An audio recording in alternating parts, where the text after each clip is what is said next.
በስመ አብ ወወልድ ወመንፈስ ቅዱስ አሐዱ አምላክ አሜን። ሰሙነ ሕማማት ስለሆነ በእጃችን ሳይሆን በአንደበታችን ብቻ ስመ ሥላሴ እንጠራለን። በስመ አብ ወወልድ ወመንፈስ ቅዱስ አሐዱ አምላክ አሜን። በስመ አብ ወወልድ ወመንፈስ ቅዱስ አሐዱ አምላክ አሜን።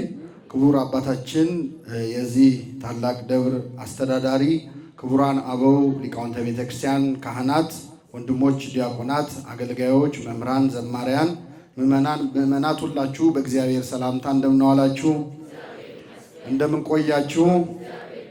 አሜን። ምሕረቱን ቸርነቱን አብዝቶ እስከዚህ ሰዓት ያደረሰን በዕድሜያችን ላይ የዛሬዋን ዕለት ይችን ሰዓት የጨመረልን የአባቶቻችን አምላክ ልዑለ ባሕርይ እግዚአብሔር ስሙ የተመሰገነ ይሁን።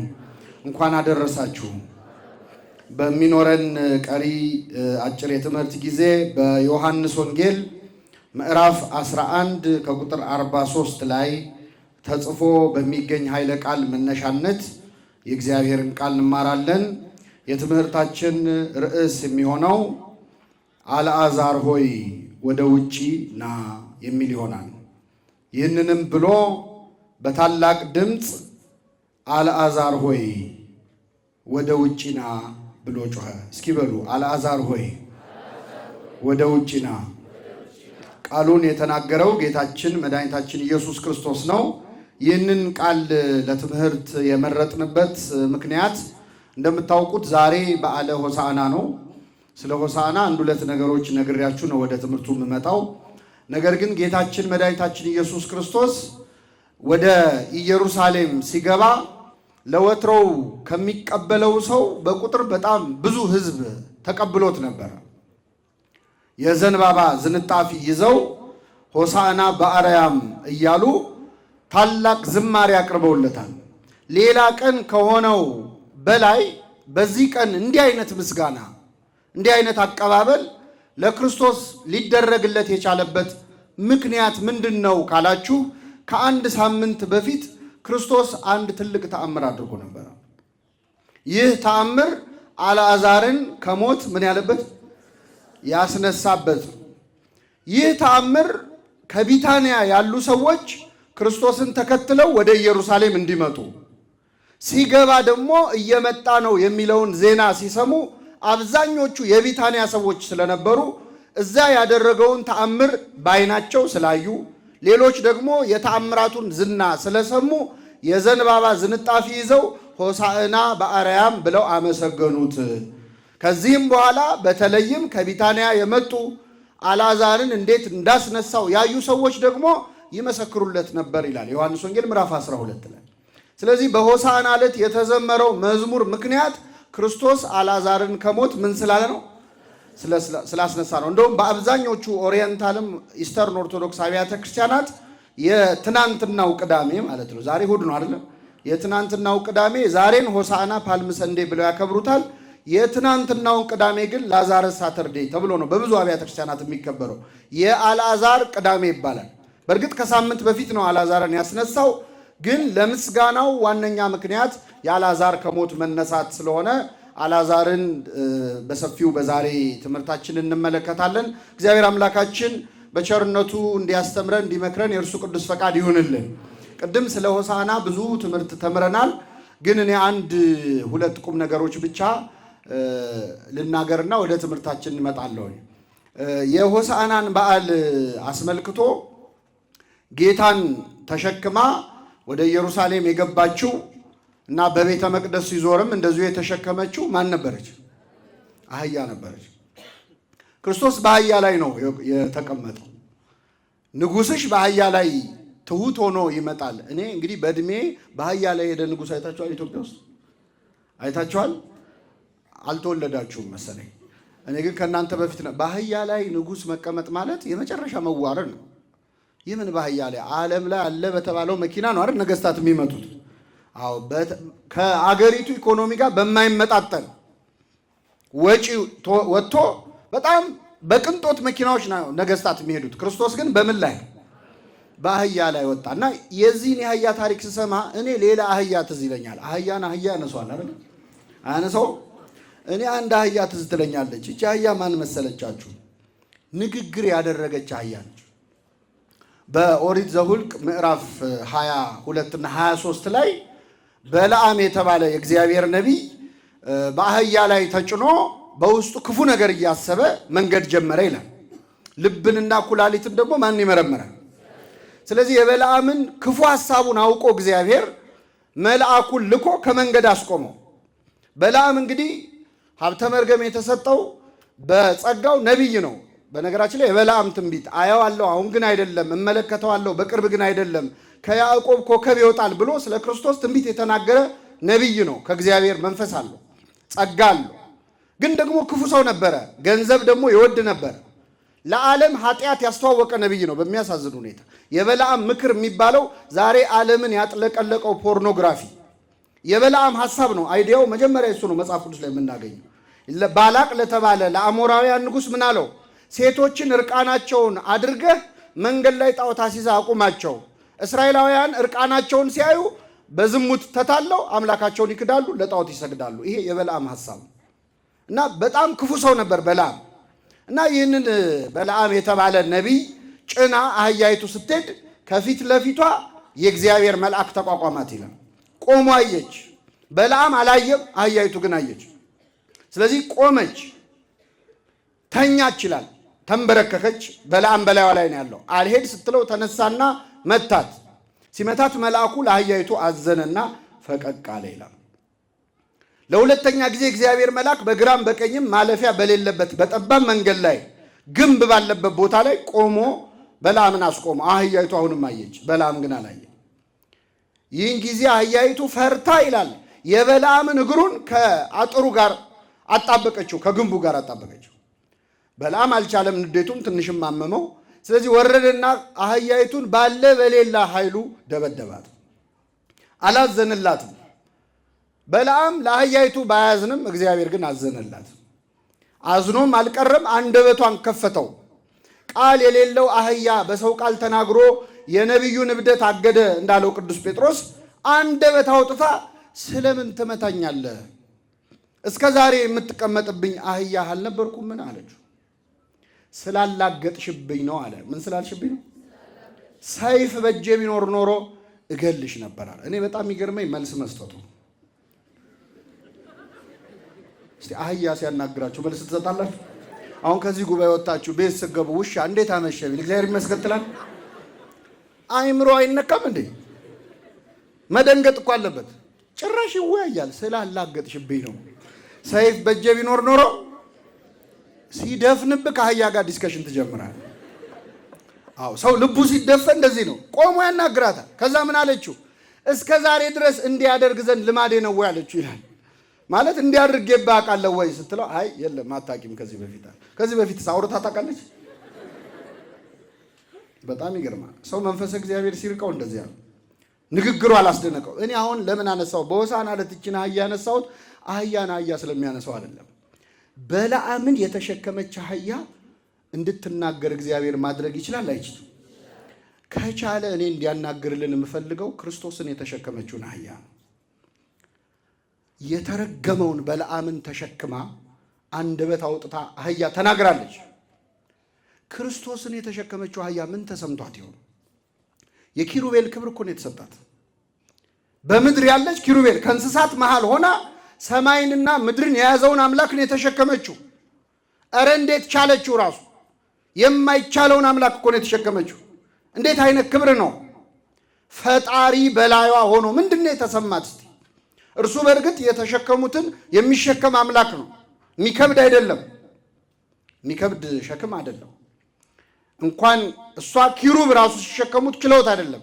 ማይረገ መላእክትን ጫማ አድርጎ ይኖራል ይላሉ አባቶቻችን። መላእክት ሲሸከሙት እንደ ጫማቸው ነው እንጂ ችለውት አይደለም። ጫማችን አሁን እንሸከመዋለን ወይስ ይሸከመናል? መልሱ እስቲ። እንሸከመዋለን ወይስ ይሸከመናል? ተስማሙ። መጀመሪያ እንሸካከማለን አይደል? ይሸከመናል እንዳንል አንጠልጥለን የምንዞረው እኛ ነን አይደል?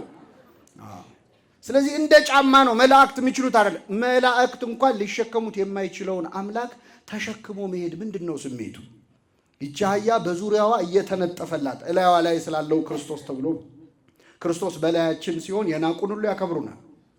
አህያ እኮ ዱላ ነበር መስተንግዶ አይደለም፣ አቀባበል በዱላ ነበረ። እላይዋ ላይ ክርስቶስ ሲኖር ግን ተነጠፈላት። የተነጠፈውን ጨርቅ የረገጠው ክርስቶስ ነው እሷ ነች? መልሱልኝ። ክርስቶስ በአንተ ላይ ሲሆን የናቁ ሰዎች ያነጥፉላል። ለአንተ ኧረ እንኳን አንተ የተቀመጥክባት አህያ መሬት ልትነካ አይገባትም ብለው አነጠፉልን ልብሳቸውን ይላል። እግዚአብሔር ከኛ ጋር ሲሆን የናቁን ሁሉ ያከብሩናል። ዱላ የሰነዘሩብን ሰዎች ዘንባባ ይዘው ያጅቡናል። ከኛ ጋር ማን ሲኖር?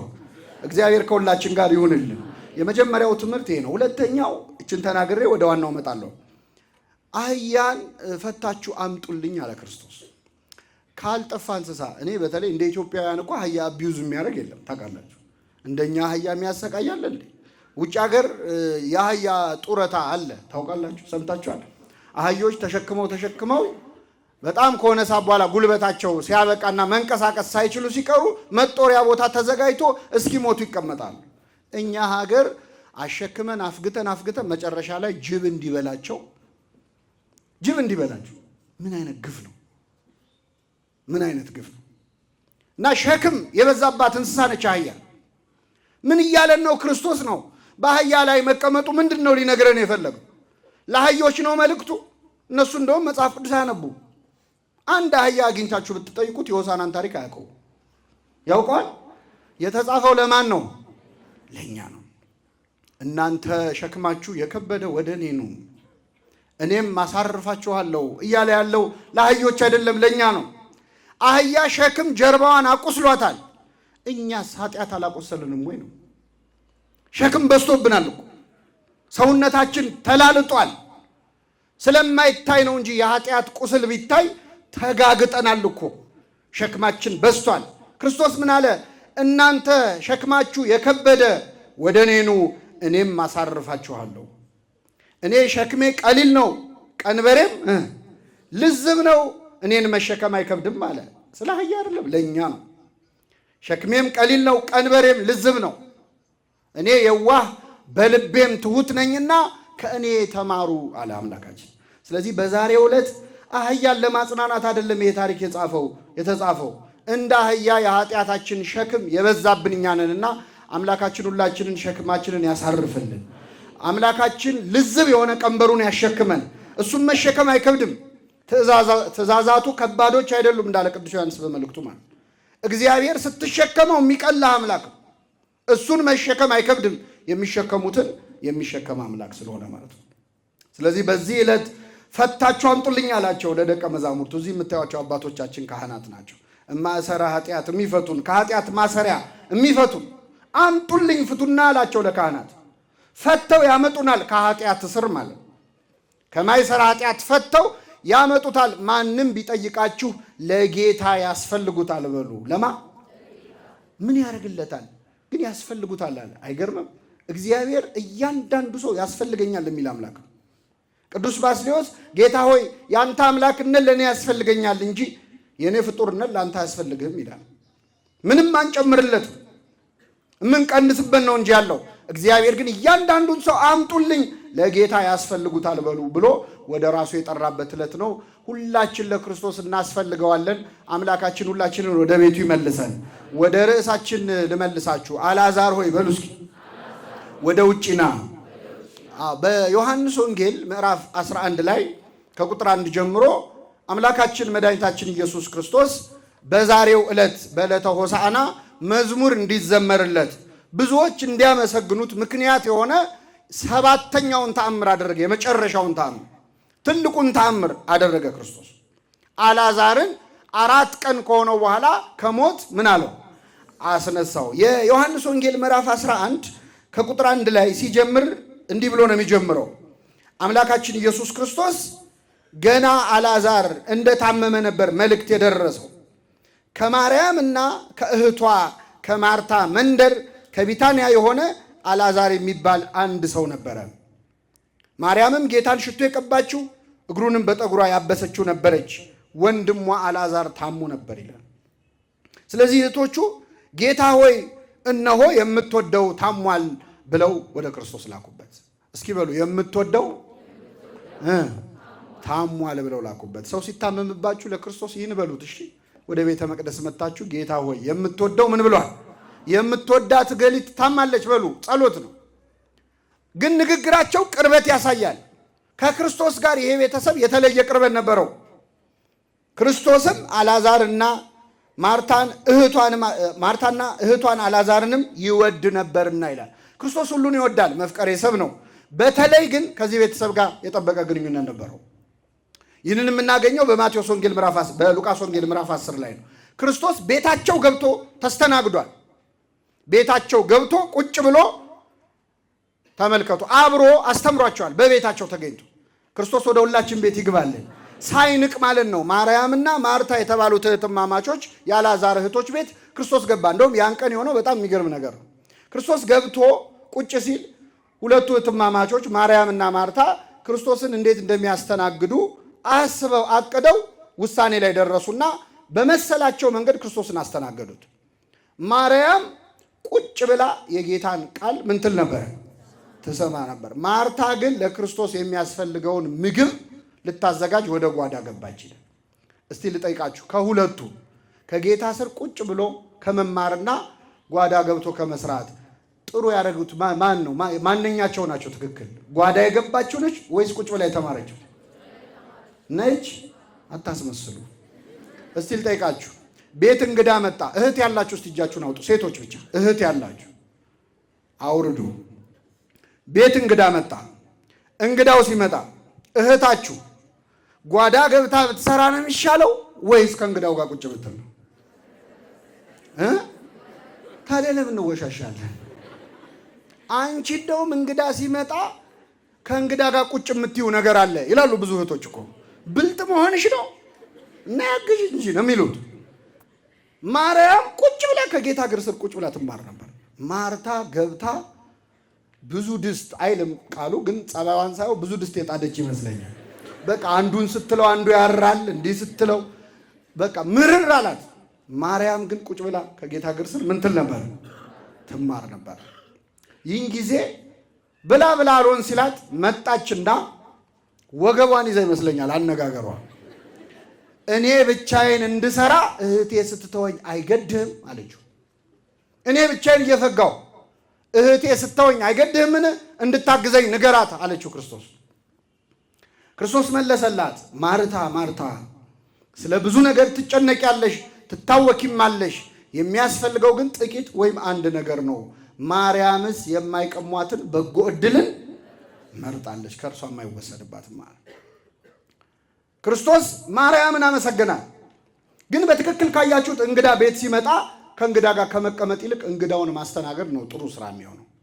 ታዲያ ለምንድን ነው ይችኛይቱን ያመሰገነው ክርስቶስ ካላችሁ፣ እነሱ ቤት እኮ የመጣው እንግዳ ተራ እንግዳ አይደለም፣ ሰማያዊ እንግዳ ነው። ድጋሚ ላይመጣ የሚችል እንግዳ ነው። ክርስቶስ ቤት መጥቶ ወጥ ልስራ ትላለህ እንዴ?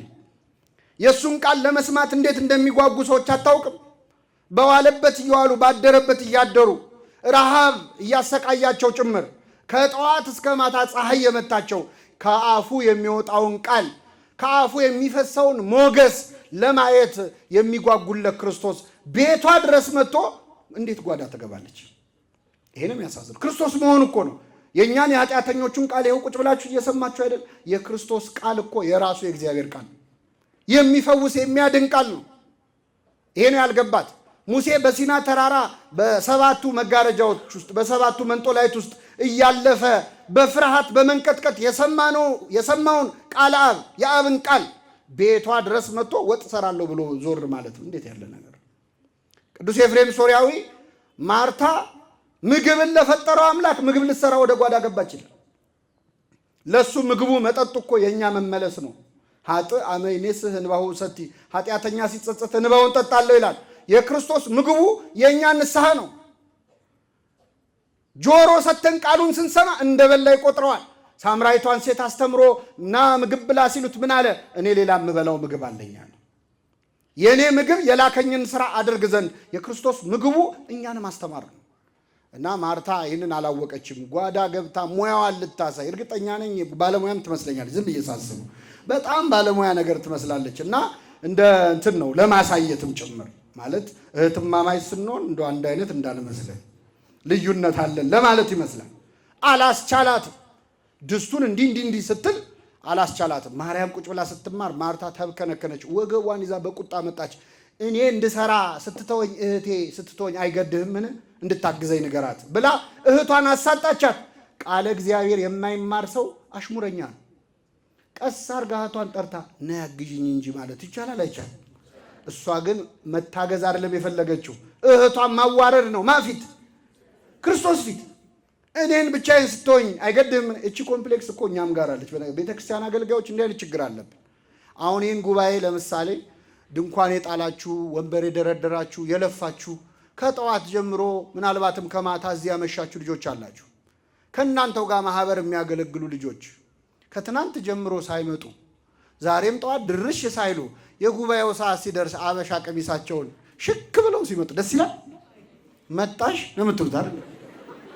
አንቺማ ነይ ችግር የለውም እኔ እንድሰራ እህቴ ብቻዬን ስትሆኝ አይገድህም የሚለው ስሜት ይሰማሃል። አንተ ስታገለግል ያላገለገሉ ሰዎች ያናድዱሃል። እዳለብን እንዴ እኛ ብቻ ነን እንዴ በሰዓት የምንመጣው እኛ ብቻ ነን እንዴ እንዲህ የምናደርገው የሚል ስሜት የማርታ ስሜት ነው። እንረዳታለን። ግን ይህን የሚያመጣው ቃለ እግዚአብሔር ሲጎደል ነው። የክርስቶስ ቃል ውስጥ ሲገባ እንደዛ ነው። ከሰሰቻት እህቷን። ክርስቶስ ምን አለ? ማርታ ማርታ ስለ ብዙ ነገር ትቸገሪያለሽ፣ ትታወኪማለሽ። የሚያስፈልገው ጥቂት ወይም አንድ ነገር ነው። ማርያምስ የማይቀሟትን በጎ ዕድልን ከእርሷም አይወሰድም። አጋንንት በከንቱ ውዳሴ የማይቀሟትን ቁጭ ብሎ መማርን መርጣለች፣ ከእሷ አይወሰድባትም ማለት። እዚህ ላይ ማርያም ምን ብላ መልስ ሰጠችም? የሚገርማችሁ እኔ ብቻዬን ስሰራ እህቴ ስትተወኝ ለምን ዝም ትላለህ ብላ ስትከሳት፣ እንዴ እኔ እንዳንቺ ወጥ መስራት አቅቶ የመሰለሽ? ዋናው ቃሉ ይበልጣል ብዬ ነው አላለችም። ዝም ምን ያለችው? ምናልባትም አልሰማቻትም። በሆዷ ተናዳ ቆይ ጌታ ሄድና ልክልክሽን ነው መነግርሽ እያለች ይሆን እንዴ? አንዳንዴ እኮ እኛ ዝም ስንል እያጠራቀምን ነው ስድብ አይደል? ይህን የምታውቁት ጸጥ ብለን እንሰማና የሆነ ቀን ካመጣሽውማ ነው አይደል ብንለው ከፋይል አውጥተን ነው የምንሳደበው። አባታችን አባ ሕርያቆስ ምን ይላል? ናጥሪ እንከ አርምሞ ወትዕግስተ ከመ ማርያም። እንግዲህ እንደ ማርያም አርምሞና ትዕግስትን ገንዘብ እናድርግ። አፏ ብቻ አይደለም ዝም ያለው ልቧም ነው። ምንም ክፉ ቃል ክፉ ሐሳብ እንኳን አልነበራትም። ውስጧ ጸጥ ብሎ ነበር። የማንን ቃል ስለሰማች? የክርስቶስ። እኛ አሁን አራስ ነብር የምንሆነው ቃለ እግዚአብሔር ስለጎደለን እኮ ነው።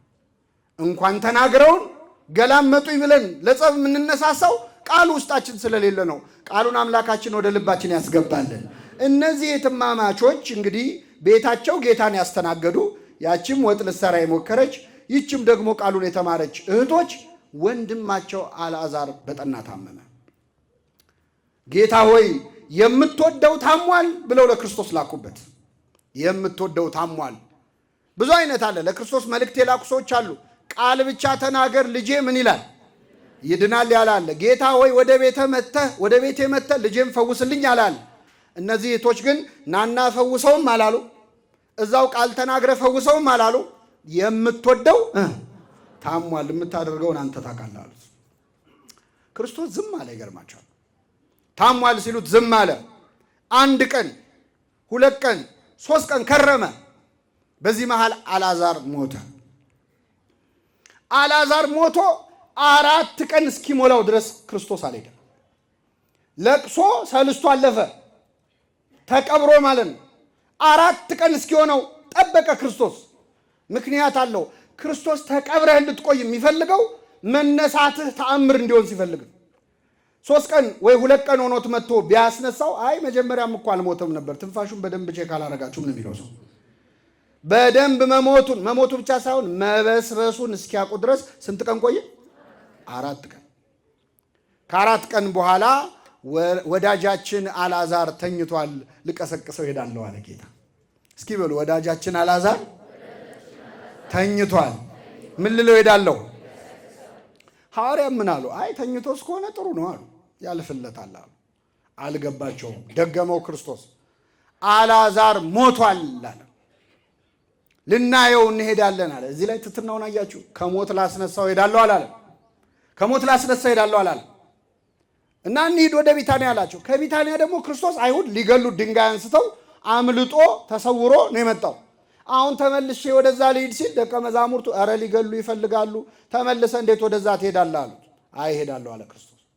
ይህን ጊዜ በቃ እኛም ከእሱ ጋር እንሞት ዘንድ እንሄዳለን አለ ቶማስ። በቃ እንግዲህ እሱ ወስኗል።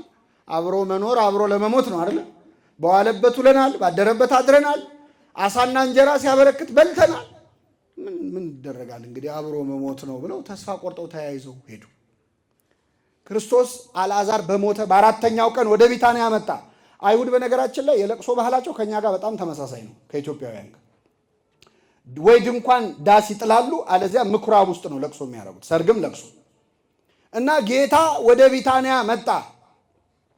ሲመጣ ከውጪ የተቀበለችው ማርታ ነበረች። ማርያም ከእንግዶች ጋር ቁጭ ብላ ነበር። ይሄ ነው የሚገርመኝ። ማርያም ከማን ጋር ቁጭ ብላ ነበር? ማርታ ግን ታስተናግዳለች። እንዲህ መስተንግዶ የሚወድ ሰው አለ እኮ አይደል? አለ የለም? እንዲህ ጉባኤ ላይ የሚያቆነጠንጠው ሰው አለ። ደህናውን ማይክሮፎን መጥቶ የሚል ማለት ላለመማር እኮ ነው። ማስተናገድ አንዴ አይልመድብህ። አንዴ ማስተባበር ከለመድክ አስተባባሪ ሆነ ነው የምትቀረው። በቃ ትቁነጠነጣለች። ማርያም ከእንግዶች ጋር ቁጭ ብላለች። ማርታ ግን ወጥታ ተቀበለችው። እንዳየችው አለቀሰች። ጌታ ሆይ አንተ በዚህ ኖረ ቢሆን ኖሮ ወንድሜ ባልሞተ ነበር አለች። ወንድሜ ባልሞተ ነበር። አንተ በየት ኖረ ቢሆን? ክርስቶስ አንተ በዚህ ኖረ ቢሆን የሚባል ነው እንዴ? አይደል? እሱ የሌለበት ቦታ አለ? የለም። አንተ እዚህ ብትኖር ኖሮ አይባልም። ለእግዚአብሔር ነበር እኮ። ማን ሆነና ነፍሱን ከስጋው የለየው በስልጣኑ? ጌታ ሆይ አንተ በዚህ ኖረ ቢሆን ወንድሜ ባልሞተ ነበር አለች። ውስጡ ፍቅርም አለ፣ ወቀሳም አለ፣ እምነት አለ። እንደነገርን ብትመጣ ትፈውሰው ነበር። እምነት ነው አይደለም? አዎ። ምን ነው ዘገየህም አለው አይደለም? አዎ። ቀድመ ብትመጣ ኖሮ አሁንማ ከሞተ በኋላ ምን ዋጋ አለውም አለው። ክስም አለው። አለቀሰች። ጌታ ሆይ አንተ በዚህ ኖረህ ቢሆን ኖሮ ወንድሜ ባልሞተ ነበረ አለችው። ክርስቶስ መለሰ፣ አሁንም ከእግዚአብሔር የምትለምነውን ሁሉ እግዚአብሔር እንዲሰጥ አውቃለሁ አለችው። ኢየሱስም ወንድምሽ ይነሳል አላት። እስኪ በሉ ወንድምሽ ይነሳል አላት። በመጨረሻው ቀን በትንሣኤ እንደሚነሳ አውቃለሁ አለች። መቼ? አውቃለሁ። ልክ ነህ። እሱማ በመጨረሻው ቀን ፈሪሳውያን ወገን ናቸው እነሱ ያውቃሉ፣ ያምናሉ። ወንድምሽ ይነሳል ሲላት በመጨረሻው ቀን ሙታን ሁሉ ሲነሱ ወንድሜም አብሮ እንደሚነሳ አምናለሁ አለች። ክርስቶስ ምን አለ? ትንሣኤና ሕይወት እኔ ነኝ፣ የሚያምንብኝ ቢሞት እንኳን ሕያው ነው አለ። በመጨረሻው ቀን መጥቶ ዓለምን ሁሉ የሚያስነሳው ማን ነው? ክርስቶስ ነው። ትንሣኤና ሕይወት እኔ ነኝ፣ እኔ እኮ ነኝ በመጣው፣ ያኔም የማስነሳው እኔ ነኝ፣ አሁንም ላስነሳው እችላለሁ ማለቱ። ትንሣኤና ሕይወት እኔ ነኝ። ምን ትንሣኤ ትጠብቂያለሽ? እኔ ትንሣኤ ፊትሽ ቆሜ። ምን ሕይወት ትጠብቂያለሽ? ሕይወት ክርስቶስ እኔ ከፊትሽ ቆሜ ምን ትጠብቂያለሽ? ትንሣኤና ሕይወት እኔ ነኝ፣ የሚያምንብኝ ቢሞት እንኳን ሕያው ይሆናል። ሕያው የሆነ የሚያምንብኝ ሁሉም ለዘላለም አይሞትም። ይህንንስ ታምኛለሽ አላት። እርሷም አዎን ጌታ ሆይ አንተ ወደ ዓለም የሚመጣው ክርስቶስ የእግዚአብሔር ልጅ እንደሆንክ እኔ አምናለሁ አለችው። ተመልከቱ፣ ጥያቄና መልስ። ክርስቶስ የጠየቃት ምንድን ነው? እንደማስነሳው ታምኛለሽ ወይ ነው። እየሰማችሁ ነው? እንደማስነሳው በሉ እስኪ። ታምኛለሽ ሲላት የእግዚአብሔር ልጅ እንደሆንክ አምናለሁ አለችው። ይሄ ማለት ከአንበሳና ከነብር ማን ነው ጀግና ሲባል ዝሆን ትልቅ ነው እንደማለት ነው። የተጠየቀው መልሶ ወይ አንበሳ ወይ ነብር ነው መባል ያለበት። እንደማስነሳው ታምኛለሽ አላት። የእግዚአብሔር ልጅ እንደሆንክ አምናለሁ አለችው። ይሄ መልስ እኮ ጴጥሮስን አለት ያስባለ መልስ እኮ ነው አይደለ? ለጌታ ጴጥሮስ ምን አለው? አንተ እኔ ሰዎች ማን ይሉኛል ብሎ መጨረሻ እናንተ ማን ትሉኛላችሁ ሲል አንተ የሕያው እግዚአብሔር ልጅ ነህ ሲለው የዮና ልጅ ስምዖን ይህን ሥጋና ደም አልገለጠልህም፣ በሰማያት ያለ አባቴ ነው። አንተ አለት ነህ ተብሏል። ለምንድን ነው ማርታን አንቺ አለት ነሽ ያላላት? አንቺ አለት ነሽ፣ በአንቺ ላይ ቤተ ክርስቲያኔን እሰራለሁ ለምን አላለም? ጴጥሮስም ያለው የእግዚአብሔር ልጅ ነው፣ እሷም ያለችው የእግዚአብሔር ልጅ ነው። እሷ የእግዚአብሔር ልጅ ያለችው ትንሣኤውን ለመሸሽ ነው። እንደማስነሳው ታምኛለች ስትባል የእግዚአብሔር ልጅ እንደሆንክ አምናለሁ አለች። ይህንንም ብላ ሄደች። እህቷን ማርያምን በስውር ጠርታ ይላል። ከኔ ጋር ናችሁ? እግዚአብሔር ከሁላችን ጋር ይሁን። እህቷን ማርያምን በምን ጠርታ? እንዲህ ድንኳን ውስጥ ሰው ተሰብስቧል። ቀስ ብላ ነይ ነይ አለቻት። በስውር ጠርታ መምህሩ መጥቷል ይጠራሻል አለች። ታንሾካሽኳ ማለት ነው። ለምን መሰላችሁ? ለቅሶ ቤት ውስጥ ብዙ ጸሐፍት ፈሪሳውያን ተሰብስበዋል፣ የክርስቶስ ጠላቶች። ስለዚህ የእሱ ወዳጅ መሆናቸውን ሰው እንዲያውቅ አልፈለገችም። ቀስ ብላ አፍራበት እኮ ነው በክርስቶስ። መምህሩ መጥቷል ይጠራሻል አለች። በስውር ጠርታ ሰው ምን እንዳይ። እኔ በስውር መጥራት የነበረባት ቅድም ነው። ቅድም ነግሬያቸዋለሁ አይደል? ቤት ውስጥ ወጥ ስትሰራ እገዛ ስታጣ መታ በአደባባይ ጌታ ፊት ከሰሰቻት አይደል? ማድረግ የነበረባት ነይ ነይ ብላ ጠርታ አግዢኝ እንጂ ነበር ማለት ያለባት። እሱ ላይ ክስን ያቀረበችው። አሁን ግን በክርስቶስ አፈረች። ሰው ቃለ እግዚአብሔር ውስጡ ከሌለ በጌታ ያፍራል። ማመኑን ማሳየት አይፈልግም። መምህሩ መጥቷል ይጠራሻል ስትላት ማርያም ብን ብላ ከሰው መካከል ተነስታ እየሮጠች ከድንኳን ወጣች። ሊያጽናኑ የመጡት ህዝቡ ሁሉ ወደ መቃብሩ ሄዳ ልታለቅስ ነው አልወጣላትም ሐዘን ብለው ተከትለዋት አብረዋት ወጡ ይላል። ግር ብለው ወጡ። ጌታ ወዳለበት ስትሮጥ ህዝቡ ሁሉ ተከትለዋት ሮጡ። በጣም ይገርማል። ሲያጽናኗት ከእርሷ ጋር በቤት የነበሩ አይሁድም ማርያም ፈጥና እንደተነሳችና እንደወጣች ባዩ ጊዜ ወደ መቃብር ሄዳ ልታለቅስ መስሏቸው ተከተሏት። ማርያምም ኢየሱስ ወዳለበት መታ ባየችው ጊዜ በእግሩ ላይ ወድቃ ጌታ ሆይ አንተ በዚህ ኖረ ቢሆን ወንድሜ ባልሞተ ነበር አለችው። የእህቷን ንግግር ደገመችው። ኢየሱስም እርሷ ስታለቅስ ከእርሷም ጋር የመጡት አይሁድ ሲያለቅሱ አይቶ በመንፈሱ አዘነ፣ በራሱም ታወከ። ወዴት አኖራችሁት አለም። እነርሱም ጌታ ሆይ መጥተህ እይ አሉት። ኢየሱስም እንባውን አፈሰሰ ይላል። አለቀሰ ክርስቶስ። መጽሐፍ ቅዱስ ላይ ክርስቶስ እዚህ ቦታ ላይ ሳቀ የሚል የለም። አንድ ቦታ ላይ አለቀሰ ግን የሚል አለ። ኢየሩሳሌምን አይቶ አለቀሰላት። ከእናንተ መካከል አንዱ አሳልፎ ይሰጠኛል ብሎ አለቀሰ፣ በመንፈሱ ታወከ። ሶስተኛ ያለቀሰው የአልዓዛር እህቶች ሲያለቅሱ አይቶ ነው።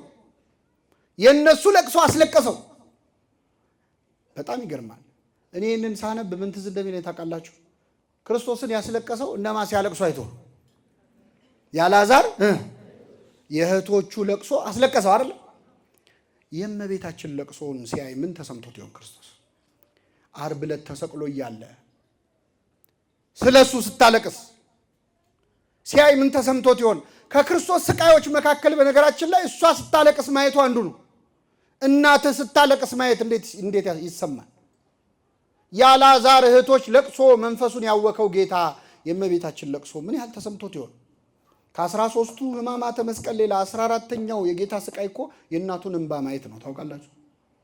እዛው መስቀል ላይ ሆኖ ታውኳል በመንፈሱ። አለቀሰ፣ እንባውን ማፈሰሰ። አራት አልቅሱ ችግር የለውም አሁን በ5 ደቂቃ ውስጥ አስነሳዋለሁ አላለ። ፍቅሩን አያጠፋውም እኮ ኃይሉ። አለቀሰ፣ እንባውን አፈሰሰ። ህዝቡም እንዴት ይወደው ነበር አሉ። ምኑን ስላፈሰሰ? እንባው። ለአልዓዛር ያፈሰሰው እንባውን ነው። ለእኛ እኮ ያፈሰሰው ደሙን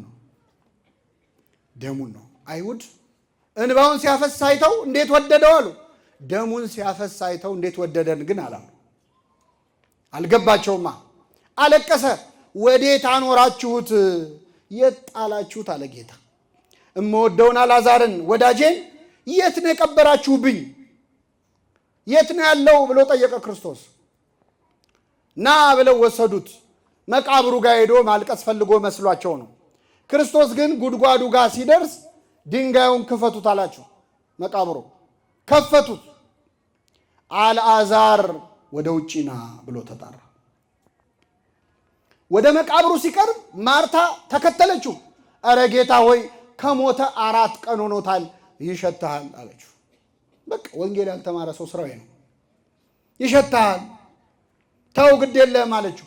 ብታምኚ የእግዚአብሔርን ሥራ እንድታይ አልነገርኩሽምን አለ። ገሰጻት። አልዓዛር ውጣ ብሎ ጠራው። ሰው ከሞተ በኋላ እኮ በስሙ ይጠራል። እየሰማችሁ?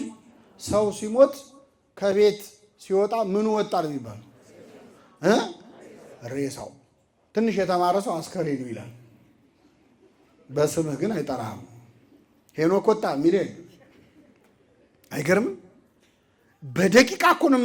በጣም ይገርም። የምንወዳቸውን ቤተሰቦቻችንን ልክ ሲሞቱ እንፈራቸዋል። ኧረ እኔ ከሬሳ ጋር አልቀመጥም፣ ወንድሜ ነው እህቴ ነው እንኳን አንልም። ለፍተው ደክመው ከሰሩበት ቤት ኧረ ቤታቸው ነው ትንሽ ይክረሙ እኮ አይባልም። ስንት ሰዓት ነው ቀብሩ ይላል። ገና በሞቱ እኮ በ10 ደቂቃ እኮ ስንት ሰዓት ነው ቀብሩ? አውጥቶ ለመጣል ማለት ነው። ወኮንኩ ከመናዋይ ዘተሐጉለ እንደ ተጣለ ዕቃ ሆንኩ ይላል ነቢየ እግዚአብሔር ዳዊት። አውጥተው ይጥሉናል፣ ይረሱሃል። በነገራችን እግዚአብሔር ብቻ እንደማይረሳን ታውቃላችሁ።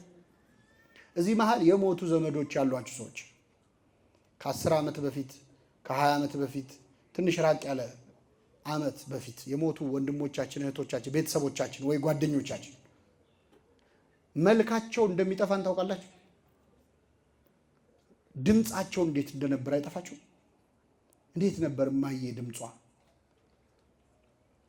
ሪከርድ ያደረገ ይሰማል፣ አለዚያ ይጠፋናል፣ እንረሳቸዋለን። በሞቱ በ7 ቀኑ እኛ ካርታ እንጫወታል። ስለ ሌላ ጉዳይ ነው የምናወራው። የቅርብ እኮ ናቸው፣ እንረሳቸዋለን። ልጆቻችን ደግሞ የበለጠ ይረሷቸዋል። የልጅ ልጆቻችን አያውቋቸውም። ቅድመ አያቶቻችሁን ታውቃላችሁ? አናውቅም፣ እንረሳሳለን። የማይረሳ ማን ብቻ ነው? አይገርም? ያስነሳዋል። የዛሬ 1000 ዓመት የሞተው ሰው ማንም አያውቀውም እኮ፣ እሱ ግን ያስነሳዋል። አጥንቱ የት እንዳለ ያውቃል፣ ይሰበስበዋል። ለምትረሳን ዓለም ብለን እኮ ነው ማይረሳንን አምላክ የምናስቀይመው። ማን ይጠይቀዋል? ሞተ እዛው እንድትቀርብ ያደረግ እገሌን ለምን ተውከው የሚለው አለ? የለም። በዕለተ ምጽአት ግን ድሃው ሀብታሙ፣ ጻድቁ ኃጡ፣ ምዕመኑ መናፍቁ አይቀረውም፣ ያስነሳዋል። የሚያስታውሰን እግዚአብሔር ብቻ ነው። አልዓዛር ብሎ ጠራው። በእርግጥ ስም መጥራቱ ጥሩ ነው። ምክንያቱም የሞትከው ሰውዬ ውጣ ቢል ቦታው መቃብር ነው፣ ብዙ ሰው ሞታል፣ ሁሉም ጥርግ ብለው ይወጣሉ። ይሄ ደግሞ ኪዮስ ነው የሚፈጠረው አይደል? ስለዚህ አድራሻ መለየት ያስፈልጋል። ማን ውጣ አለ? አልዓዛር አለ። ሞክሼ ካለ ይወጣል። የጌታ ቃል አይገርማችሁ? ጠርቶ ሬሳ መጥራት የሚችል ማስነሳት የሚችል ቅዱስ ኤፍሬም ሶርያዊ ለአልዓዛር 2 የተለቀሰለት። መጀመሪያ ምድር አልቅሳ ቀበረችው፣ ሸኘችው። ሲኦል ደግሞ አልቅሳ መለሰችው ይላል። አዲስ ነፍስ አገኘው ብለው አጋንንት ምንገርፈው አገኘን ብለው ደስ ብሏቸው ደና መግረፊያውን እያመቻችሁ እያለ አልዓዛር ውጣ ብሎ ቀሰቀሰው። እያዩት ሄደ፣ አጓግቶ አሳይቶ መለሰባቸው። አልዓዛር አፈፍ ብሎ ተነሳ፣ ከነ መግነዙ ወጣ ይላል። ከነምኑ እንደ ተጠመጠመ ወጣ አልዓዛር። ከነ መግነዙ ወጣ። ክርስቶስ ሲነሳ የወጣው ከነ መግነዙ ነው? መልሱልኝ። ከነ መግነዙ ነው? መግነዙ ምን ብሎ ትቶ ነው የወጣው። አልዓዛርስ ከነ መግነዙ ወጣ። ለምን? ክርስቶስ መግነዙን ትቶ የወጣው ድጋሚ ላይሞት ነው የተነሳው። አንድ የተነሳ አይሞትም አይደል? አልዓዛር ሲሞታል አይሞትም። ስለሚሞት መግነዙ ለሌላ ቀን ያስፈልጋል አያስፈልግም? ስለዚህ አጥቦ ተኩሶ ቁጭ ያደርገዋል።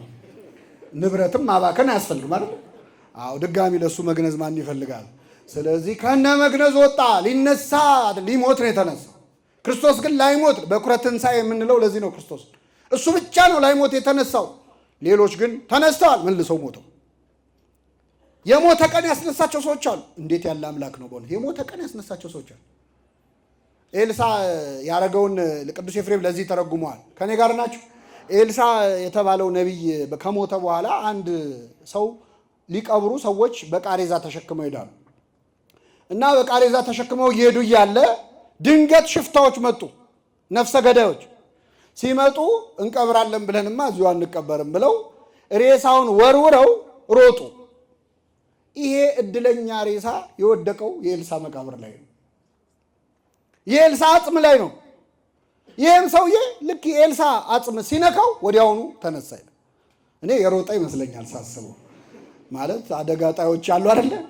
ስለዚህ ድጋሚ ያገኛትን ነፍሱን ለማዳን ያው መሮጡ አይቀርም። ቅዱስ ኤፍሬም ይህን ታሪክ ሲተነጉም የጠፋ ሻማ ሌላ ሻማ ይለኩሳል ወይ ይላል። ይለኩሳል? እንዴት እሱ ሞቶ ሙት ያስነሳል? ኧረ ይሄ ነገር ስለ ኤልሳ አይመስለኝም፣ ስለ ክርስቶስ ነው። በሞቱ ሞትን የገደለ በሞቱ ሙታንን ያነሳ ክርስቶስ ነው። አስነስቷቸዋል። ጥቂት ጊዜ ትንሣኤውን መስክረው መልሰው ሞተዋል። የተነሱ ሁሉ ይሞታሉ። ክርስቶስ የተነሳው ላይሞት ነው። አልዓዛር ግን ሊሞት ተነሳ፣ ከነ መግነዙ ወጣ ይላል። ፍቱትና ይሂድ አለ ክርስቶስ። ምን በሉት? ፍቱትና ይሂድ። አቤት ዛሬ የፍቱት ቀን ነው አይደለ? ፈታችሁ ምን በሉልኝ? አምጡልኝ። አልዓዛርን ደግሞ ምን በሉት? ፍቱት አለ። አሁንም ለካህናት ነው ትእዛዙ። ፍቱት የሚባሉ ካህናት ናቸው። ፈቱት። ፍቱትና ይሂድ ተዉት አለ ክርስቶስ። እኔ ተዉት የሚለው ለምን እንደሆነ አባቶቻችን ሲተረጉሙ የሚገርም ነገር ነው። አልዓዛር ከወጣ በኋላ መግነዙን ፍቱለት አላቸው። ከፈቱ በኋላ ግን ሊደግፉት ሞከሩ። እየሰማችሁ ነው? ምን ሊሉት? እንደው እንዳያዞረው እኮ ነው። አቤት ከሞት የተነሳ ሰውዬ አሁን ያንተን ድጋፍ ምን ይፈልጋል? ምን እያለን ነው ክርስቶስ? ይህን ልንገራችሁና አጠቃልላለሁ። አምላካችን መድኃኒታችን ኢየሱስ ክርስቶስ አንድ ሰው ማስነሳት ዓላማው አልነበረም። በኋላ አንድ ላይ ስለሚነሳ ሙት ማስነሳት አይደለም እቅዱ። ብዙ ነገር እየነገረን ነው። ዛሬ የተዘመረው መዝሙር በነገራችን ላይ በአልዓዛር መነሳት ክርስቶስ መሞቱን ያረጋገጠ። በዚህ ልህ ተነስተው ነው ህዝቡ በደስታ ሲዘምር ክርስቶስ መሞት አለበት ብለው የወሰኑት። የራሱን ሞት ነው ያፋጠነው በአልዓዛር ሕይወት። ክርስቶስ እሱ ሞቶ ነው እኛን ሕያዋን ያደረገን። ይህንን ነው እያሳየን ያለው። እሱ ታስሮ ነው እኛን ያስፈታን። በርባንን አስፈትቶታል። ህዝቡ በርባን ይፈታ በርባን ይፈታ ብለው ጮሁ። ክርስቶስ ይሰቀል ይሰቀል ብለው ጮሁ። የበርባን መፈታት በምን ምክንያት ነው? አሁን በርባንን አግኝታችሁ ያስፈታ ማን ነው ብትሉት የሰው መውደድ ይስጣችሁ ነው የሚለው አይደል? ህዝቡ ነዋ። የኔ ነገር አይሆንለት ይህ ህዝብ ይላል። ግን ህዝቡ አይደለም ያስፈታው። ማን ነው? ክርስቶስ ነው። ህዝቡ በርባን ይፈታ ያሉት ለበርባን ካላቸው ፍቅር ሳይሆን ለክርስቶስ ካላቸው ጥላቻ። ለካ በርባንን ነፃ ያወጣው ክርስቶስ ነበረ። ስለ በርባን እያወራው እንዳይመስላችሁ። በርባን ማለት እኛ ነን። ክርስቶስ ታስሮ ያስፈታን፣ ተይዞ ያስለቀቀን፣ ሞቶ ሕያዋን ያደረገን አልዓዛር እኛ ነን። መናገር የፈለገው ነገር አለ። ክርስቶስ ምድር ላይ ሳለ 3 ሙታን አስነስቷል። በተለየ ሁኔታ ስንት ሙታን? በብዛት ያስነሳቸውን ሳንቆጥር ማለት 3 ሙታን አስነስቷል። መጀመሪያ ያስነሳው አንድ የመቶ አለቃ መጥቶ እባክህ ልጄ ታማለች፣ ወለተ ኢያይሮስ የሚባል ሰውዬ ሴት ልጁ በጠና ታማ ለችና ናና እባክህ ልጄን አድንልኝ ብሎ እግሩ ስር ወደቀ። ጌታ እሺ ብሎ መንገድ ጀመረ፣ የኢያይሮስን ልጅ ሊፈውሳት ማለት ነው። መንገድ ላይ ሲሄድ በጣም ግፊያ ነበረ። እንደውም መሃል ላይ አንዲት ሴት ጨርቁን ነክታ ምን አለች? ዳን። አይገርምም? ክርስቶስ ሊፈውስ እየሄደ ይፈውሳል። መንገድ ላይ ሆኖ ይፈውሳል። ሳይሄድ ይፈውሳል። እየሄደ እያለ ይፈውሳል። ደርሶም ይፈውሳል። ፈውስ ነዋ ራሱ ክርስቶስ፣ ራሱ መድኃኒት ነዋ። ጨርቁን ነክታ ብቻ ደሟ ቀጣለ። አንቺ ሴት እምነትሽ አድኖሻል ብሎ እሷን አናግሮ ኢያይሮስ የተባለችዋ ሴት ልጅ ገና ወጣት ልጅ ነች። ቤት ሲደርስ ሞታለች። ምን አሉት መልእክተኞች? ገና ሳይደርስ በፊት ልጅህ ሞታለችና መምህሩን አታድክመው አሉት። በቃ ከዚህ በኋላ ምንም ማድረግ የሚቻል አይደለም፣ ሞታለች አሉ። ሲነገረው ክርስቶስ ተኝታለች እንጂ አልሞተችም አለ። ቅድምም አልዓዛርን ተኝቷል ብሏል ነበር። ሳቁበት፣ ተያይተው ሳቁ። ተኝታለች አለ ብለው ገባ። ክርስቶስ ጓዳዋ ድረስ አልጋዋ ድረስ ሄደ። እውነትም ሞታለች። ጣሊታ ሆይ ተነሽ አላት። ተነሳች። ወዲያውኑ ተነሳች። ህዝቡ ሐሴት አደረገ። ቤት ድረስ ገብቶ ከሞት አስነሳት። አንድ በሉ። ሁለተኛ አንድ ቀን ደግሞ ናይን በምትባል ሀገር እያስተማረ ክርስቶስ ከህዝብ ጋር እየሄደ እያለ መንገድ ላይ አስከሬን ተሸክመው እያለቀሱ ሊቀብሩ ወጣት ልጅ ወንድ ልጅ ጎረምሳ ሞቶ እናቱ ከኋላ ወይኔ ልጄ እያለች እያለቀሰች፣ ለቀስተኛው አብሯት እያለቀሰ ተከታትለው ሲሄዱ መንገድ ላይ ክርስቶስ አስቆማቸውና ተነሳ አለው። አንተ ጎበዝ ተነሳ። ተነሳ ያለች እናቲቱ በእልልታ ቀለጠችው። እያለቀሱ የመጡት እየዘመሩ ተመለሱ። ስሙ የተመሰገነ ይሁን። ስንተኛ? ሁለተኛ። ሶስተኛ ያስነሳው አልዓዛር ነው። ከሞተ ስንት ቀን ሆኖታል? ሸቷል፣ ተበላሽቷል። ስታዩት ቤት ውስጥ ገብቶ ያስነሳቸው ሰዎች አሉ። መንገድ ላይ ጠብቆ ከሞት ያስነሳቸው ሰዎች አሉ። ተቀብረው ፈርሰው በስብሰው የተነሱ ሰዎች አሉ። ምን እያለን ነው ጌታ? ሞት ኃጢአት ነው። ሞት ማለት ኃጢአት ነው። እስመ ሞት አለ ነፍስ ርሂቅም እግዚአብሔር። የነፍስ ሞቷ ከእግዚአብሔር መራቅ። ሰው ሞተ የሚባለው ከጸጋ እግዚአብሔር ሲለይ ነው። ኃጢአት ሲሰለጥንበት ነው። ስጋው ሲያሸንፈው ነው። ይህ የብዙዎቻችን ሞት ነው።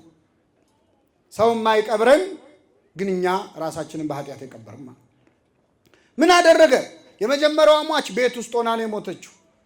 ቤት ውስጥ ሆና ከቤቷ ሳትወጣ ግን ሞታለች። ቤተ ክርስቲያን ውስጥ ሆነን የሞትን ሰዎች ማለት ነው።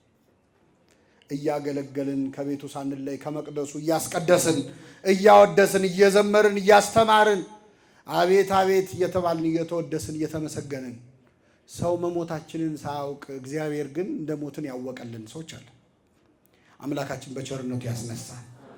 በጣም ከባዱ ሞት ይሄ ነው። ገብቶ አስነሳት። በትንሣኤ ዕለት ምን እንደሚሆንም አሳየን። ለአባት ሴት ልጁን አገናኘው፣ ለእናት ወንድ ልጇን አገናኛት፣ ለእህቶች ወንድማቸውን አልዓዛርን አገናኘ። በዕለተ ምጽአት የናፈቁን የሞቱ ወገኖቻችንን ሁሉ እናገኛለን። አባት ልጁን፣ ልጅ አባቱን ያገኛል። ወንድም እህት ወንድሙን ያገኛል። ምጽአት ምን እንደሆነ ክርስቶስ በዚች ምድር ሲመላለስ አሳየን። ያን ቀን ጠብቁ፣ ተስፋ አድርጉ እንጂ የናፈቋችሁን ሁሉ ታገኟቸዋላችሁ እያለ ነው። ስለዚህ ሁለተኛው ክርስቶስ ሊቀብሩ መንገድ ላይ እየሄዱ እያለ እናት ወይኔ ልጄ እያለች እየተከተለች ወደ መቃብር እየሄደ ያለን ልጅ አንተ ጎበዝ ተነስ ብሎ አስነሳው። ይህ ማለት ከቤተ ክርስቲያን ልንወጣ መንገድ የጀመርን ሰዎች የለንም? አለን። ከቤተ ክርስቲያን ወጥተናል። ወደ ኃጢአት ልንዘፈቅ መንገድ ላይ ነን። እናታችን ደግሞ ወይኔ ልጄ እያለች ትከተላለች። ማን ነች? መከረኛዋ ቤተ ክርስቲያን ነች። መከረኛዋ ቤተ ክርስቲያን ኧረ ተው ልጄ ተመለስ እያለች ነው። አንሰማም። እኛ ሞተናል።